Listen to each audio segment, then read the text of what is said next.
নমস্কাৰ।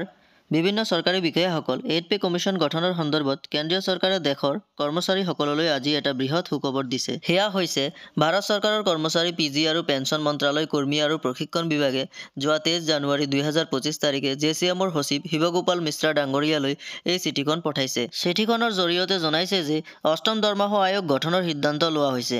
8 pay কমিশ্যনৰ term of reference অৰ্থাৎ TORS এতিয়া চূড়ান্ত হ'ব। সেয়েহে অনুৰোধ কৰা হৈছে যে এই সন্দৰ্ভত কৰ্মচাৰী পক্ষৰ পৰামৰ্শ অতি সোনকালে স্বাক্ষৰকাৰীলৈ প্ৰেৰণ কৰিব পাৰে। গতিকে বিভিন্ন ৰাজ্যৰ চৰকাৰী কৰ্মচাৰী বিষয়াসকল আপোনালোকে নিশ্চয় জানিব পাৰিলে যে কেন্দ্ৰীয় চৰকাৰে 1 জানুৱাৰী 2026 পৰা কাৰ্যকৰী হোৱাকৈ 8 পে কমিশ্যন প্ৰৱৰ্তন কৰিব আৰু 8 পে কমিশ্যন গঠন কৰাৰ বাবে কেন্দ্ৰীয় চৰকাৰে চৰকাৰী কৰ্মচাৰীসকলৰ পক্ষৰ পৰা পৰামৰ্শ বিচাৰিছে।